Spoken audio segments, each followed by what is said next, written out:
Sir cockroach ఉద్యమ సరళిని చూస్తున్నాము. దాని సంకల్పం కూడా ఎంత తీవ్రంగా ఉందో చూస్తున్నాం. ఇది 2029 ఎన్నికల్లో కనుక అధికారంలోకి వస్తుందా అన్న సందేహాలు కూడా వస్తున్నటువంటి పరిస్థితి ఉంది. అసలు సీజేపీ అవతరణ నుంచి ఇప్పటిదాకా జరుగుతున్న పరిణామాలు ఈ విధంగా రైజ్ అవ్వడానికి ఉన్న కారణాలు ఏంటి సార్? ఎస్ అంటే ఇప్పుడు 2029 ఎన్నికల్లో బీజేపీ నేతృత్వంలోని ఎన్డీఏ గెలుస్తుందా, లేకపోతే కాంగ్రెస్ నేతృత్వంలోని ఇండీ గ్రూప్ గెలుస్తుందా అనేది ఇప్పటివరకే చర్చ. కానీ ఇప్పటి నుండి ఈ కాంగ్రెస్ ఆధ్వర్యంలో ఇండీ గ్రూపు, తర్వాత బీజేపీ ఆధ్వర్యంలో ఎన్డీఏ గ్రూప్తో పాటు ఇప్పుడు కాక్రోచ్ అనే ఒక పార్టీ కూడా పోటీ చేయబోతుంది అనేది ఎందుకు నేను చెప్తున్నానంటే, కేవలం మే 16వ తారీఖున డిజిటల్ పార్టీగా అంటే సిజేఐ గారు జస్టిస్ సూర్యకాంత్ శర్మ గారు ఒక చిన్న రిమార్క్ చేసింది. దాని నెపంతో ఉద్భవించిన ఒక సెటైరికల్ పొలిటికల్ పార్టీ, అది కూడా బుద్ధింక ఒక కాక్రోచ్ పేరు పెట్టుకుని బయటకు వచ్చిన ఒక హ్యాష్ ట్యాగ్తో వచ్చిన పార్టీ ఈ hash tag to Jantar Mantar. ఇప్పుడు కేవలం 2 నెలల్లో ఒక దేశవ్యాప్త ఉద్యమం, కేవలం 2 నెలల్లో పొలిటికల్ పార్టీలన్నింటినీ అది ఉనికించి పాడేస్తుంది. కేవలం 2 నెలల వ్యవధిలో అది దేశంలో ఉన్న 75 సంవత్సరాల ప్రజాస్వామ్య మురికిని ప్రశ్నిస్తుంది.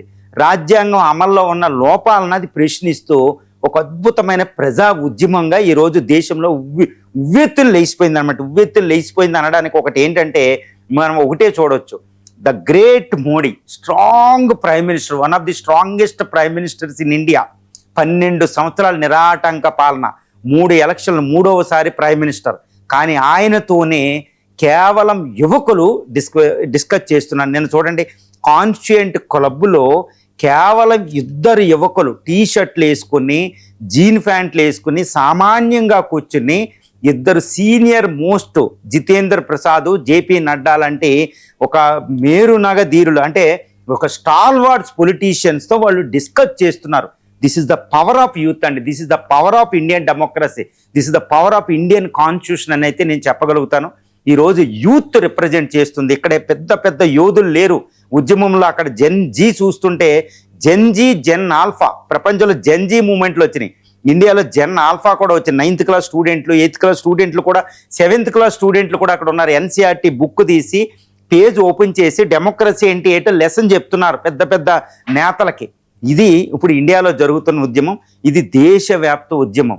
60 కోట్ల మంది యూత్ దానికి ప్రభావితం చెందున్నారు. వాళ్ళు 18 సంవత్సరాలు నిండిన ఓటర్లు. మరి ఏ పార్టీ రాబోతుందండి? ఏ పార్టీ రాబోతుంది? ఒక ద గ్రేట్ మోడీ మంత్రివర్గంతో 2 యువకులు చర్చలు చూడండి ఎంతటి ఏం జరుగుతుంది ఇండియాలో అంటే, ఇక్కడ నిజంగా నేను చెప్తున్నా, I'm not against the BJP, I'm not against the Congress, I'm not against anyone. కానీ అక్కడ ఒక దృగ్విషయాన్ని మనం పరిశీలించాలి. ఒక ఫినోమినల్, ఒక రెవల్యూషనరీ ఇష్యూ ఏంటో తెలుసా అండి? ద గ్రేట్ నక్సలిజాన్ని బంగాళాఖాతంలోకి ఇసిరేసి సర్వనాశనం చేశాం ప్రజాస్వామ్యంతో, శాంతియుతంగా లేని మూమెంట్తో. కానీ చూడండి, కొన్ని 2 నెలల వ్యవధిలో ప్రజా ఉద్యమం చూడండి. అందరికీ ఒక డౌట్ వస్తుంది, అసలు సీజేపీ ఏంటి? సీజేపీ కేవలం ధర్మేంద్ర ప్రధాన్ రిజైన్ చేయడానికి వచ్చిందనుకోవడం మన ఫూలిష్నెస్ అండి. ధర్మేంద్ర ప్రధాన్ రిజైన్ చేయండి, నీటి వివాదం అనేది కేవలం నాకు తెలిసి కేవలం అది ఒక నెపం మాత్రమే, సింపుల్ ఏ ప్రిటెక్స్ట్, అది కాదు. తర్వాత సిజేఐ గారు రిమార్క్ చేస్తే దాని మీద వచ్చిన పొలిటికల్ పార్టీ కాదు. ఎప్పుడు జడ్జిలు చాలా విషయాలు ఎన్నో కామెంట్లు చేస్తారు, కొన్ని లక్షల మిలియన్ పదాలు ఉపయోగిస్తారు. మరి ఇది ఇమ్మీడియట్ కాదు, అదే అయి ఉండొచ్చు, కానీ అది కాదు. అదొకటి గుర్తుపెట్టుకోవాలి. తర్వాత సీజేపీ పుట్టింది నీటి లీకేజీ కోసమే అనుకోవడం చాలా చాలా పొలిష్నెస్. మళ్ళీ చెప్తున్నాను నేను, అది కాదండి. మరి ఎందుకు ఉపయోగించిందంటే, ఇది భారతదేశంలో చాలా లోతుగా అర్థం చేసుకోవాలి. సామాన్యులకు అర్థం అవ్వండి, కానీ సామాన్య ప్రజలకు మాత్రం అర్థమైపోతుంది. పెద్ద న్యాయ నిర్ణేతలు, న్యాయ కోవిదులు, వెల్ ఎక్స్పర్ట్స్, మేధావులకి, ద గ్రేట్ పొలిటీషియన్స్కి అర్థం అవ్వలే. సామాన్యుడికి అర్థమైపోయింది అది ఎందుకు పుట్టిందో. అందుకే 2029లో ఆ పార్టీ ఎన్నికల్లోకి రాబోతుందా. అందుకే కాంగ్రెస్ నేత రాహుల్ గాంధీ గారు, బీజేపీ నేత మోడీ గారు వణుకుతున్నారు, నిద్రపోవడంలే. అంత ఈజీ కాదు. నక్సలైట్లను నాశనం చేసేటప్పుడు కూడా వాళ్ళు ప్రశాంతంగా పడుకున్నారు, ఆపరేషన్స్ అప్ చెప్పి సిఆర్పిఎఫ్ ఆర్మీకి. కానీ ఇప్పుడు నిద్రపోవడంలే. ఎందుకంటే ఇది ప్రజాస్వామ్య ఉద్యమం, రాజ్యాంగ ఉద్యమం, పీస్ఫుల్ ఉద్యమం వచ్చేసింది ఇప్పుడు. అంతే, నేను అంటున్నాను కాదండి. ఇప్పుడు ఇండియాలో చూడండి ఆ ఉత్తుంగ తరంగాలు. తర్వాత సిజేపీ పుట్టుకి సీజేయాలనుకుంటారు, chief justice of India remark అనుకుంటారు. అది కాదండి. 75 సంవత్సరాల పాటు భారత ప్రజాస్వామ్యంలో ఉన్న పేరుకుపోయిన కుళ్ళుని వదిలించడానికి వచ్చింది సిజేపీ పొలిటికల్ పార్టీ. మరి ఏ కుళ్ళు అంటారని నన్ను అడిగితే నేను చెప్తున్నా, కాన్స్టిట్యూషన్ రాజ్యాంగాన్ని చక్కగా అవగాహన చేసుకున్న విధంగా నేను చెప్తున్నా. భారత రాజ్యాంగ పీఠికలో we the people of India అని ఒకటి ఉంటుందండి పదం. We the people of India this day అంటే November 29th, ఇది 1949 November 26th ఈ రాజ్యాంగాన్ని మేము సమర్పించుకుంటున్నాం. వీఆర్ గివింగ్ అవర్జెల్స్ దిస్ కాన్స్టిట్యూషన్ అని ఉంటుంది అనమాట. అందులో socio economic political justice, Liberty, equality, fraternity ఇలాంటి వర్డ్స్ మనకు ఉంటాయి, మనకు తెలుసు. దీన్ని మనం అమలు చేశామా? సోషియో ఎకనామిక్ పొలిటికల్ జస్టిస్, రాజకీయ ఆర్థిక సామాజిక న్యాయాలు వచ్చినాయా? వాళ్ళు క్వశ్చన్ చేస్తున్నారు వాళ్ళ వెబ్సైట్లో. అది సామాన్య ప్రజలకు అర్థమైపోతుంది. ఇప్పుడు బెంగళూరు, హైదరాబాద్ లాంటి సిటీల్లో 50% ఓటింగ్ కూడా రావడంలే. 50% ఓటింగ్. ఎందుకంటే విద్యావేత్తలు ఓటు వేయడంలే. ఎందుకు? ఈ ఎలక్షన్స్లో డబ్బు ప్రవాహం ఉంది, మతతత్వం, కులతత్వం, నేరస్తులు ఎలక్షన్లో ఉంటున్నారని విద్యావేత్తలు వెళ్ళి ఓటేయడంలే. కానీ సామాన్య ప్రజలు వెళ్ళి ఓటేస్తున్నారు, వాళ్ళు బ్రతికిస్తున్నారు. ఇప్పుడు ఆ సామాన్య ప్రజలకు ఒక కనువిప్పు జరుగుతుంది, ఈ విద్యావేత్తలకు ఒక కనువిప్పు ఉంటుంది. అరే ఎందుకంటే సిజేపీ ఒకటే, అందుకనే ఈ ఆల్ఫా వీళ్ళ యొక్క సపోర్ట్ ఎక్కువ ఉంటుంది. జంతర్ మంతర్లో టియర్ గ్యాసు, బుల్లెట్లు, పిల్లెట్స్, తర్వాత లాఠీ ఛార్జీని తట్టుకుని వాళ్ళు నిలబడేది. అంటే ఇప్పుడు అందరూ అంటారు అక్కడ నేరస్తులు ఉన్నారు, అది చాలా ఫూలిష్నెస్ అండి. ఇప్పుడు జంతర్ మంతర్లో నేరస్తులు ఉంటే ఎన్ఐఏ, సిబిఐ ఇవన్నీ ఐబీలు రాళ్ళు పనిచేసి 2 నిమిషాల్లో ఏరి పడేస్తారు అక్కడ ఉంటే evidence. That is absolutely wrong. అట్స్ narrative అనమాట, వాళ్ళకి అగెనెస్ట్ క్రియేట్ చేసేది పక్కన పెట్టండి. అలాంటిది ఉంటే అక్కడ అమిత్ షాని, హోమ్ మినిస్టర్, అంత శక్తివంతమైన హోమ్ మినిస్టర్ని తట్టుకుని అక్కడ అలాంటివి రావు. యాంటీ అక్కడ ఏమీ లేవు. ప్యూర్లీ విద్యార్థులు ఉన్నారు. విద్యార్థులు ఒక రాయి తీసి వెయ్యొచ్చేమో, కానీ అక్కడ హింస కూడా ఏమీ లేదు. జంతర్ మంతర్లో డైరెక్ట్గా మనం గమనించవచ్చు. దేశంలో ఉన్న తల్లిదండ్రులు అక్కడికి వెళ్తున్నారు, దేశంలో ఉన్న సెలబ్రిటీస్ అక్కడికి వెళ్తున్నారు, దేశంలో సోషల్ యాక్టివిస్టులు, ఇప్పుడు సుప్రీంకోర్టు న్యాయమూర్తులు అక్కడికి వెళ్తున్నారు. సుప్రీంకోర్టే మళ్ళీ ఇప్పుడు యాక్సెప్ట్ చేసి మండేనాది వినబోతుంది. హైకోర్టులు యాక్సెప్ట్ చేసి పోలీసులు రెస్ట్రెయింట్ ఉంటున్నారు, పోలీసులే రిజైన్ చేసి సిజేపీలో జాయిన్ అవుతున్నారు. అంటే ఒక అద్భుతం జరుగుతుందన్నమాట. చాలా వెల్ ఎస్టాబ్లిష్డ్ ఫ్యామిలీ మెంబర్స్ను కూడా అక్కడికి వెళ్తున్నారు. మరి ఏంటి అంటే, నేను ఇక్కడ మానవుల్ని ఇక్కడ ఫిజికల్గా జరుగుతున్నది మనం చూడకూడదు. మరి ఏంటి అంటే, ఎందుకు 2029లో కాక్రోచ్ పార్టీ అధికారంలోకి వచ్చే అవకాశం ఉంది, ఎందుకు ఎస్టాబ్లిష్డ్ పొలిటికల్ పార్టీస్ రూలింగు అపోజిషన్లు కూడా ఎందుకు వణుకుతున్నాయి అంటే ఒక సీక్రెట్ అండి. అదేంటంటే భారతదేశ రాజ్యాంగంలో నుంచి వాళ్ళు ఉద్భవించారు. ఆర్టికల్ 19(1)(b) ప్రకారం శాంతియుతంగా ర్యాలీ చేయొచ్చు. ఇది చైనాలో చేస్తే తియన్మాన్ స్క్వేర్ లాగా అయిపోతాం.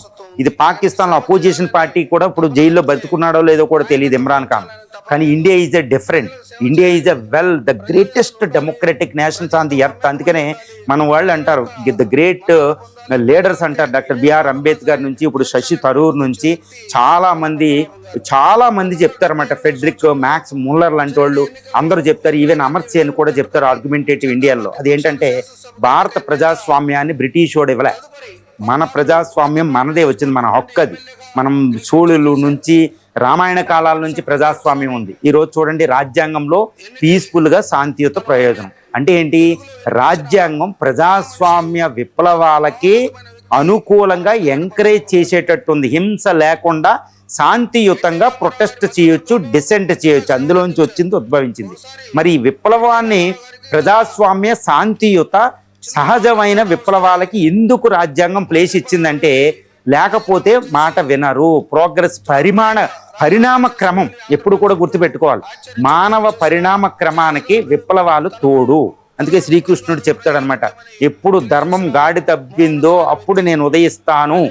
అంతే గుర్తుపెట్టుకోవాలి. కురుక్షేత్ర యుద్ధమే జరుగుతుందని చెప్పొచ్చు, కానీ శాంతియుతం ప్రజాస్వామ్యం, ఆధునిక ప్రజాస్వామ్యం. India is the world's largest democracy, అతిపెద్ద ప్రజాస్వామ్య దేశం. కానీ అద్భుత రాజ్యాంగం, సజీవ రాజ్యాంగం, ఒక లివింగ్ డాక్యుమెంట్. అంబేద్కర్ మాటల్లో అక్కడి నుంచి వచ్చింది.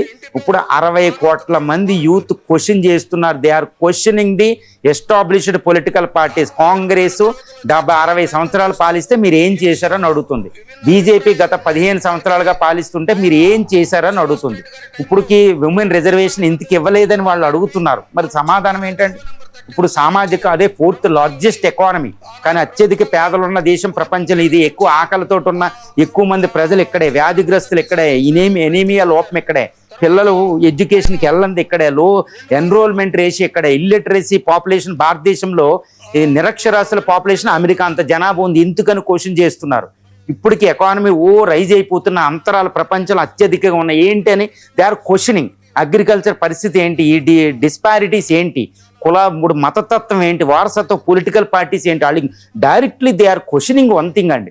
అదేంటంటే మతతత్వ రాజకీయాలు ఏంటి, రాజ్యాంగ పోస్టులో ఉన్న వాళ్ళకి అవినీతి ఏంటి, రాజ్యాంగ పోస్టులో ఉన్నవాళ్ళు బయటకు రావాల్సింది మళ్ళీ వచ్చి పోస్టులు స్వీకరించడం ఏంటి, పార్లమెంటు సమావేశాలు ఎలా జరుగుతున్నాయి చూడండి. ఇప్పుడు పార్లమెంటు సమావేశం ఏమైంది, ఎన్నో బిల్లులు ఎన్నెన్నో, డీలిమిటేషన్, జమిలీ బిల్లు, ఆ బిల్లు ఈ బిల్లు అనుకున్నాం. కానీ జంతర్ మంతర్ అనేది పార్లమెంటుని తీసేసుకున్నాడు చేతుల్లోకి. ఇప్పుడు ఆ పార్లమెంటు స్తంభించిపోతుంది. అసలు అపోజిషన్ పార్టీలు ఇప్పుడు దాకా నీటి కోసం మాట్లాడడం ఏకంగా ధర్మేంద్ర ప్రధాన్ కాదు ప్రధానే రిజైన్ చేయాలనుకుంటూ రాహుల్ గాంధీ గారు వస్తున్నారు. ఎందుకంటే కాంగ్రెస్ అస్తిత్వమే ప్రమాదంలో పడిపోయింది. కాంగ్రెస్ ముక్తి భారత్ వాళ్ళే చేసేలా ఉన్నారు సీజేపీలు. ఎందుకంటే ఇప్పుడు యాప్ వచ్చే 2 స్టేట్లో లేకుండా చేసింది. ఇప్పుడు సీజేపీ పార్టీ వచ్చింది అనుకోండి, కాంగ్రెస్కి స్థానం ఉండదు. అపోజిషన్ పొలిటికల్ పార్టీలు దడదడలు ఆడిపోతున్నారు. అదొకటి. అందుకని కన్యాకుమారి నుంచి జమ్మూ అండ్ కాశ్మీర్ ఫరూక్ అబ్దుల్లా నుంచి ఇటు విజయ్ వరకే సపోర్టే. ఇటువైపు నార్త్ ఈస్ట్లో ఉన్న నేతలు ఎవరు గుజరాత్ నుంచి, రాజస్థాన్ నుంచి మమతా బెనర్జీ వరకు సపోర్టే. ఎందుకంటే అపోజిషన్ ఉనికిపోతున్నారు. అపోజిషన్ రోల్ వాళ్ళు ప్లే చేస్తుంది. They are playing opposition role. తర్వాత గవర్నమెంట్ ఎందుకు వండుతుంది మోడీ గారు అంటే ఒక్కటి గుర్తుపెట్టుకోవాలి, they are not against the Modi, they are against the faults of the system, they are against the fault lines of the Indian democratic system అనమాట. ప్రజాస్వామ్యంలో కుళ్ళిని ప్రశ్నిస్తున్నారు.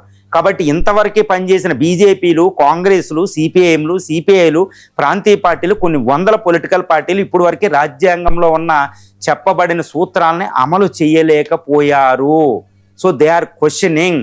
మీరు తప్పుకోండి మేము వస్తున్నామన్నట్టు పెట్టారు. అందుకనే ఒక హ్యాష్ ట్యాగ్తో మే 19 మొదలైన పొలిటికల్ పార్టీ కేవలం 2 నెలల వ్యవధిలో ఎంటైర్ సిస్టమ్ని they are controlling now, they are questioning, they are in a driving seat now. అందుకని వాళ్ళు ఇప్పుడు అడుగుతున్నారనమాట. ఇప్పుడు భారత యువత అడుగుతుంది ఈ యువతని కాదని. ఎందుకంటే ప్రపంచ యువతలో 30% యువత ఇండియాలో ఉందండి. అసలు స్కూల్ పిల్లలే 250 మిలియన్ 25 కోట్ల మంది విద్యార్థులు ఉన్నారు మన ఇండియాలో స్కూల్లో. ఇంకా ఎక్కడ చూడాలి, కాలేజీల్లో 3.5 కోట్ల మంది కేవలం అండర్ గ్రాడ్యుయేట్లో. మరి ఇంత యువత యావరేజ్ ఏజే 27 సంవత్సరాలు వీళ్ళు అడుగుతున్నారు. వీళ్ళని కాదని ఎవరైనా పొలిటికల్ పార్టీ రాగలిగింది. అందుకనే ఇటు కాంగ్రెస్, బీజేపీలు అందరూ వణుకుతున్నారు. మేధావులు బయటకు వస్తున్నారు. ద గ్రేట్ పద్మ విభూషణ్లో పద్మ భారత రత్నాలు మాట్లాడిన వాళ్ళు మాట్లాడలేకపోతున్నారు. బట్ ఇక్కడ ఒక ఆయన అన్న మాట ఏంటంటే, ఇటు చేతన్ భగత్ ఈరోజు ఒక మాట అన్నారన్నమాట. ద గ్రేట్ రైటరు, ఇప్పుడు హైయెస్ట్ సెల్లింగ్ ఉంటాయి, ఆయన ఒక మాట అన్నారన్నమాట. ఆ పదం ఏంటంటే, it becomes impossible to ignore it. అద్భుతమైన పదం అనమాట. నేను I agree to that one. It becomes impossible to ignore it. 30 రోజుల పాటు కేంద్ర ప్రభుత్వం మాట్లాడలే. 30 రోజుల పాటు ఈ యొక్క అపోజిషన్ పార్టీ నీటి మీద అంతగా మాట్లాడలే. ఇప్పుడు అన్నీ ముందుకు వచ్చినాయి. అరే నీట్ అనేది మహాపాపం అని ప్రధాని అంటున్నారు ప్రభుత్వం. కేంద్ర మంత్రులు ఎన్నో యాక్షన్లు, ఎన్టీఏ రిఫార్మేషన్, ఎడ్యుకేషన్ సెక్రటరీ తొలగింపు అన్నీ చేశారు. ఇప్పుడు చూడండి అపోజిషన్ పార్టీ ఇదే అంటుంది, వాళ్ళు బిల్లే వచ్చేసింది. ఎందుకు అంటే it becomes impossible to ignore. దాన్ని ఉపేక్షించలేనంత లెవెల్ సీజేపీ పార్టీ పెరిగిపోయిందండి. అన్ని మెట్రోపాలిటన్ సిటీస్, రూరల్ ఏరియా కూడా వెళ్ళిపోయింది. This is the talk of the town. ఇది ఆల్రెడీ ఒక పొలిటికల్ ఉద్యమం కాదు, పొలిటికల్ పార్టీగా అవతరించింది. 2029లో సీజేపీ పొలిటికల్ పార్టీ పోటీ చేస్తే ఏ విధంగా వస్తో మనం చూసుకోవచ్చు. ఒక అద్భుతం ఇది. నేనేమంటానంటే ఒక డెమోక్రాటిక్ రాజ్యాంగాన్ని తక్కువ అంచనా వేసిన వాళ్ళని, భారత ప్రజాస్వామ్యాన్ని తక్కువ అంచనా వేసిన వాళ్ళని, భారత యూత్ని తక్కువ అంచనా వేయడం.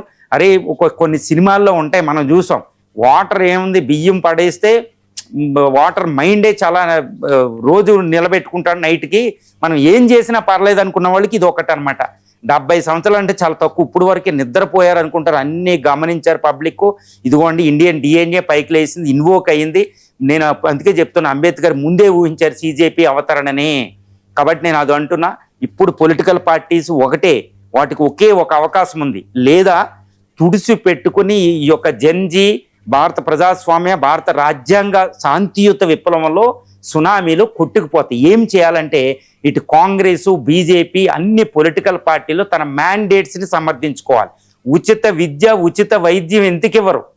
ఇండియాలో ఎంతే డబ్బు జీడిపిలో ఎంత మనం ఖర్చు పెడుతున్న డబ్బులు ఉచిత విద్య ఉచిత వైద్యం అందరికీ ఇవ్వకోవచ్చు. కానీ ఎన్టీఆర్ అని ఈ తర్వాత నెహ్రూ అని ఇందిరా అని వాజ్పేయి అని పేర్లు పెట్టుకుంటారు. ఇదేదో మా ఫ్యామిలీ మేము ఇస్తున్నట్టు మా ఆళ్ళ ఫోటోలు వేసుకోవాలి. ఏందండి ఇది? ప్రజల మనీ ఎక్చెక్కర్, పబ్లిక్ ఎక్చెక్కర్. అది ఉచిత విద్య వైద్యం అనే ఇవ్వగలిగే సామర్థ్యం భారతదేశానికి వచ్చినాయి. మీరు ఇవ్వండి, మీ మ్యాండేట్ అది ఇవ్వండి. ఉచిత విద్య వైద్యం లెవెల్ వచ్చేసింది, నెక్స్ట్ లెవెల్ ఆఫ్ పాలిటిక్స్ వచ్చేసింది. సంక్షేమం మాట్లాడండి. ఉచితాలు ఇచ్చేసి ఇష్టం వచ్చినట్టు చేయడం ఇవన్నీ మర్చిపోవాలి. అవినీతి మర్చిపోవాలి. కులతత్వం మతతత్వం డబ్బులు బేస్ మీద మీరు టిక్కెట్లు ఇచ్చే రోజులు పోయినాయి. ఇంకా ప్రజాస్వామ్యం అంతర్గత ప్రజాస్వామ్యం మీ పార్టీల్లో ప్రజాస్వామ్యం ఏది? ప్రజాస్వామ్యం కోసం మాట్లాడతారు. మీ పార్టీల్లో ప్రజాస్వామ్యం లేకుండానే ప్రజాస్వామ్యం రాజ్యాంగాన్ని ఉద్ధరిస్తారంట, రాజ్యాంగ పదవులు. ఇది దారుణమైన భారత సంస్కృతిని మీరు ఎక్కడ ఫాలో అవుతున్నారు? They are questioning. కాబట్టి మీ పార్టీలు అన్ని మ్యాండేట్ని మార్చుకుని దీనికి అనుకూలంగా ఉంటే 2029 ఎన్నికల్లో మీరు గెలుస్తారు. అదర్వైజ్ రెవల్యూషనే. ఇప్పుడు యూత్ సిజేపీ పార్టీ అధికారంలోకి రాబోతుంది అనే ఇండికేషన్ నేను చెప్పింది. ఇది it's not a simple and మొత్తం భారత పోస్ట్ ఇండిపెండెన్స్ స్వతంత్రం తర్వాత భారత చరిత్రని స్టడీ చేసి ప్రీ ఇండిపెండెన్స్ అంటే ఇండిపెండెన్స్ స్వతంత్రోద్యమం అంత కల్చరు భారతదేశంలో విప్లవాలు ఎప్పుడూ కూడా విపరీతమైన విప్లవాలు భారతదేశంలో రావు. గాంధీ మూమెంటు బుద్ధిజం మనం చూస్తే తెలుస్తుందన్నమాట. ఈ సంస్కృతిని అంతటిని గమనించి చాలా సింపుల్గా విప్లవాలు వస్తాయి ఇండియాలో అన్నమాట. ఈ విధంగా ఒక అద్భుతం ఇప్పుడు సిజేపీ అనేది ఒక చరిత్రలో it would be deposited in the annals of history అనమాట. ఇండియన్ హిస్టరీలో ఒక అద్భుతమైన చారిత్రక ఘట్టంగా ఉండిపోతుంది. రాజ్యాంగాన్ని ప్రజాస్వామ్యాన్ని అపహాస్యం చేసి దాన్ని ఏదో రూల్ చేసేస్తున్నాం అన్న వాళ్ళకి వార్నింగ్ ఈ రోజు వచ్చింది. అందుకే నేను నేతలు నిద్రపోవడంలే, నేను భయపడుతున్నారు అనడంలే. ఎందుకు భయపడతారంటే తప్పుల్ని ముందుకు నడిపించారు వాళ్ళు, కాబట్టి తప్పుల్ని చేయలేకపోయారు. ఇప్పుడు ధర్మేంద్ర ప్రధాన్ రిజైన్ చేయడం తప్పితే వేరే మార్గం లేదు. ధర్మేంద్ర ప్రధాన్ రిజైన్ చేస్తున్నారు. చూడండి, నేను అంటున్నాను, రిజైన్ చేస్తున్నారు. అక్కడితో ఆగదు. ప్రధాని దగ్గర వెళ్ళిపోతుంది. ప్రజాస్వామ్యంలో విప్లవాలకు వెళ్ళిపోతే ఇప్పుడు సిజేపీ ఇక్కడితో ఆగదు, చాలా ఉద్యమాలు చేస్తాయి. అది యాంటీ సోషల్ ఎలిమెంట్స్ అని ఎంత నేరేటివ్ చేసిన వాళ్ళు కూడా గమ్ముగా ఉండాలి. ఎన్ని వందల సంవత్సరాలు శతాబ్దోత్సవాలు చేసుకున్న ఆర్గనైజేషన్స్ కూడా సైలెంట్గా ఉండాలి. ఎందుకంటే ఇప్పుడు అసలైన విప్లవం వచ్చింది. రాజ్యాంగం అనే ఒక రాజ్యాంగంలోని సజీవ శక్తి నిద్రలేసింది యూత్ రూపంలోనే అయితే నేను చెప్పగలుగుతాను.